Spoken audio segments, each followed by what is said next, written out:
नमस्कार दोस्तों, मैं आपका स्वागत करता हूं आपके अपने चैनल पवित्रा एकेडमी पे। आज का जो हमारा टॉपिक रहेगा वो रहेगा theories of learning. Examination point of view से इससे क्वेश्चंस जरूर बनाएंगे। इसमें हमारी कई थ्योरीज होंगी और जो सबसे पहले थ्योरी हम आज पढ़ेंगे वो है theory of classical conditioning given by Ivan Pavlov. Ivan Pavlov, जैसा कि आप देख सकते हैं, इनका जन्म हुआ 1849 में और मृत्यु हुई 1936 में। Pavlov, a Russian psychologist, first described classical conditioning in 1899 while conducting research into the digestive system of dogs. इन्होंने जो अपने एक्सपेरिमेंट्स किए वो किए डॉग्स के ऊपर, कुत्तों के ऊपर, और उनके भी डाइजेस्टिव सिस्टम के बारे में, जिसके थ्रू उन्होंने बताया कि हम किस प्रकार से सीखते हैं, हमारा अधिगम या लर्निंग किस प्रकार से होती है। थ्योरी ऑफ क्लासिकल कंडीशनिंग या शास्त्रीय अनुबंधन के सिद्धांत में अगर हम बात करें कंडीशनिंग की या अनुबंधन की, तो conditioning is when an individual responses on that stimulus over which the individual generally does not react. जब व्यक्ति ऐसे उद्दीपक पर प्रतिक्रिया देता है जिस पर नहीं देनी चाहिए या जिस पर देनी चाहिए उस पर नहीं देता है, तो हम उसे अनुबंधन या कंडीशनिंग कहते हैं। इसको और ज्यादा डिटेल में समझने के लिए हम देखते हैं पावलोव के प्रयोग को। पावलोव, जैसा कि हमने पहले डिस्कस किया, इन्होंने अपने प्रयोग किए कुत्तों के ऊपर, डॉग्स के ऊपर, and this is the picture of the most famous experiment done by Pavlov. जैसा कि आप पिक्चर में देख सकते हैं, यहाँ पर एक कुत्ता है जिसको कि कंट्रोल्ड सिचुएशन में रखा गया है। एक्सपेरिमेंट पॉइंट ऑफ व्यू से पावलोव ने सबसे पहले कुत्ते को भूखा रखा, उसके बाद में उसके सामने खाना लेके आया। जैसा कि हम सभी जानते हैं, खाना एक नेचुरल स्टिमुलस है। अगर हमें भूख लगी है और हमारे सामने खाना आता है तो हमारे मुंह में लार आती है, सलाइवा का सीक्रेशन होगा हमारे माउथ में। तो उसी को, जो कि एक नेचुरल स्टिमुलस के सामने आने पर एक नेचुरल रिस्पॉन्स होता है, एक प्राकृतिक उद्दीपक के सामने आने पर एक प्राकृतिक प्रतिक्रिया होती है, लार का आना, उसको पावलोव ने एक इंस्ट्रूमेंट के थ्रू मापा कि अगर कुत्ते के सामने हम खाना लेकर आते हैं तो वह एक निश्चित मात्रा का सलाइवा का सीक्रेशन करता है। इसे मापने के बाद अब पावलोव ने अपने एक्सपेरिमेंट को आगे बढ़ाया और कुत्ते की कंडीशनिंग करने के लिए पावलोव ने अगली बार जब उसे खाना दिया तो पहले एक बेल बजाई, उसके बाद खाना दिया, और इसी प्रक्रिया को उसने बार बार दोहराया। मतलब पहले बेल बजाता था, फिर उसे खाना देता था, पहले बेल फिर खाना, पहले बेल फिर खाना, बेल खाना, बेल खाना, और धीरे धीरे एक सिचुएशन ऐसी आई कि पावलोव ने बेल तो बजाई लेकिन खाना नहीं दिया। और बेल बजाने के बाद जब उसने उसकी सलाइवा को मेजर किया तो उसने पाया कि बेल बजाने से भी कुत्ता उतनी ही सलाइवा सीक्रेट करता है, उतनी ही लार छोड़ता है जितनी कि वो खाने को देखकर छोड़ता था। तो इस एक्सपेरिमेंट से हम क्या समझ सकते हैं कि दो अलग अलग चीजों को, जैसे कि हमें पता है कि खाने का और बैल का दूर दूर से कोई संबंध नहीं है, लेकिन जब हम दो अलग अलग चीजों को एक साथ प्रेजेंट करते हैं तो धीरे धीरे हम सीख जाते हैं कि ये दोनों चीजें इंटर रिलेटेड है और एक के बाद ऑटोमेटिकली दूसरी चीज आएगी।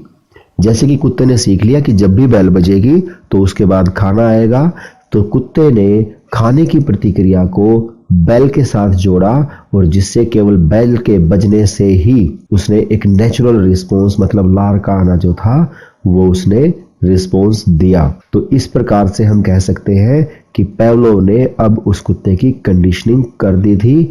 अब वह किसी अननेचुरल स्टिमुलस से एक नेचुरल रिस्पॉन्स देना उसने शुरू कर दिया था। चलिए अब आइए समझते हैं इसी एक्सपेरिमेंट को थोड़ा सा और डीपली, इसके टर्म्स के बारे में। Concepts used in classical conditioning. सबसे पहले हमें पता होना चाहिए स्टिमुलस का। स्टिमुलस या उद्दीपक, द ऑब्जेक्ट और event over which any individual can react is stimulus. ऐसी वस्तु, घटना या सूचना जिस पर व्यक्ति प्रतिक्रिया दे सकता है उद्दीपक कहलाता है। अब जो स्टिमुलस होते हैं वो दो प्रकार के होते हैं। पहला अनकंडीशनल स्टिमुलस और US, and the second one is conditioned stimulus या CS, the stimulus over which the individual generally reacts like food, lovely child, dangerous animal, flower, etc. Unconditioned stimulus या अनुबंधित या स्वाभाविक उद्दीपक, ऐसा उद्दीपक जिस पर व्यक्ति स्वतः प्रतिक्रिया दे देता है, जैसे भोजन, प्यारा बच्चा, हिंसक पशु आदि। ये वो उद्दीपक होंगे जिनमें हमें सिखाने की जरूरत नहीं है, जैसे हमारे सामने भोजन आएगा तो ऑटोमेटिकली सलाइवा बनेगी, कोई प्यारा बच्चा आएगा तो हमें ऑटोमेटिकली उस पर प्यार आएगा, और अगर कोई हिंसक पशु हमारे सामने आता है तो हमें अपने आप ही स्वतः ही हमें डर लगेगा। हमें यह सिखाने की या बताने की कोई आवश्यकता नहीं होती है। अब इसी का अपोजिट होता है जिनको हम कंडीशनिंग करके आता है हमारे सामने, वो है कंडीशनड स्टिमुलस या CS या अनुबंधित अस्वाभाविक उद्दीपक। The stimulus over which the individual is compelled to react like sound of bell, light, curtain, door etcetera. ऐसा उद्दीपक जिस पर व्यक्ति से प्रतिक्रिया ले ली जाती है, जैसे घंटी, रोशनी, पर्दा, दरवाजा इत्यादि। जैसा कि हमने भी देखा है, अगर कोई रूम है और उसका दरवाजा खुला हुआ है और उस पर पर्दा नहीं लगा हुआ है तो हम उसमें एंटर करते वक्त इतना नहीं सोचेंगे जितना कि अगर उसमें पर्दा लगा हुआ होगा हम तब सोचेंगे, क्योंकि पर्दा जो है उसके लिए हमारी एक कंडीशनिंग हो चुकी है कि पर्दा कहीं ना कहीं प्राइवेसी का सूचक है, जिसके लिए हम कुछ देर रुकते हैं, सोचते हैं और उसके बाद ही हम उस कमरे में एंटर करेंगे। अदरवाइज अगर पर्दा नहीं लगा हुआ है तो हम इस बारे में बिल्कुल भी नहीं सोचते। चलिए आगे समझते हैं रिस्पॉन्स के बारे में, या प्रतिक्रिया क्या होती है। The change in behaviour in the presence of stimulus is response. उद्दीपक के कारण अचानक व्यवहार में परिवर्तन प्रतिक्रिया कहलाता है। यह भी दो प्रकार का होता है। सबसे पहले है हमारा unconditioned response, the response in the presence of US, जो कि नेचुरल होता है। जो हमारे सामने अगर कोई नेचुरल स्टिमुलस होता है उसके लिए हम कोई नेचुरल ही प्रतिक्रिया देते हैं, तो इसे हम अनकंडीशनड रिस्पॉन्स कहेंगे या नेचुरल रिस्पॉन्स कहेंगे। और इसका अपोजिट कंडीशनड रिस्पॉन्स, जब हमारी कंडीशनिंग हो जाती है या हम किसी डिजायर्ड रिस्पॉन्स से अलग कुछ रिस्पॉन्स लेते हैं तो हम उसको कंडीशनड रिस्पॉन्स कहते हैं। The response in the presence of CS, जो कि हमारा कंडीशन स्टिमुलस के रिस्पॉन्स में होगा, उसे हम कंडीशनल रिस्पॉन्स कहेंगे, जो आर्टिफिशियल या अननेचुरल होता है।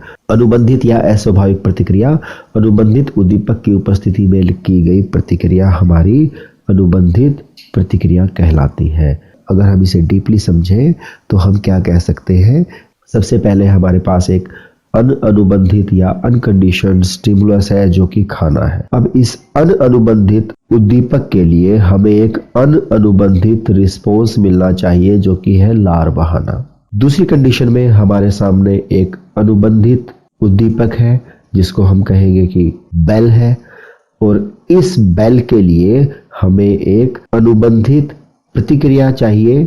जब हम इन दोनों अलग अलग स्टिमुलस को एक साथ बांध देते हैं बार बार रिपीटिशन के साथ, तो व्यक्ति अपने एक्सपीरियंस से ये सीख जाता है कि ये दोनों चीजें कहीं ना कहीं इंटर रिलेटेड है, ये दोनों चीजें एक ही है, तथा एक की अब्सेंस में या नेचुरल स्टिमुलस की एब्सेंस में भी अननेचुरल स्टिमुलस से वो प्रतिक्रिया या रिस्पॉन्स देना शुरू कर देता है। तो यह जो सीखना है इसको हम कहेंगे क्लासिकल कंडीशनिंग, जिसे दिया इवान पावलोव ने। अपनी नेचुरल लाइफ में भी आप देख सकते हैं कि जो छोटे बच्चों की बुक्स होती हैं उसमें आप पाएंगे कि एक बहुत बड़े साइज का एप्पल होगा और उसके साइड में एक छोटा सा A लिखा रहेगा। हम जब बच्चे को सिखाते हैं तो हम क्या कहते हैं, A for Apple, A for Apple, और बार बार उसको रिपीट करते हैं और धीरे धीरे हम पाएंगे कि एप्पल का साइज छोटा होता जा रहा है और A का साइज बढ़ता जा रहा है। और एक सिचुएशन ऐसी आती है कि हम एप्पल को हटा देंगे, केवल A को दिखाएंगे, और फिर भी बच्चा केवल A को देखकर ही प्रतिक्रिया देगा, A फॉर एप्पल, क्योंकि अब उसकी कंडीशनिंग हो चुकी है। अब उसको एप्पल को दिखाने की जरूरत नहीं है, वो केवल A को देखकर ही समझ सकता है कि हाँ we are talking about the apple. तो इस प्रकार की कंडीशनिंग को हम कहेंगे क्लासिकल कंडीशनिंग, जिसे दिया इवान पावलोव ने। तो दोस्तों ये हमारा टॉपिक था क्लासिकल कंडीशनिंग का। इसी टॉपिक में हमारा एक प्रोसेस ऑफ कंडीशनिंग रहता है जो कि हम अपने नेक्स्ट वीडियो में करेंगे। आशा है आपको ये वीडियो अच्छी लगी होगी, पसंद आई होगी। तो जल्दी ही मिलते हैं अपनी नेक्स्ट वीडियो के साथ। तब तक के लिए thank you, have a nice day.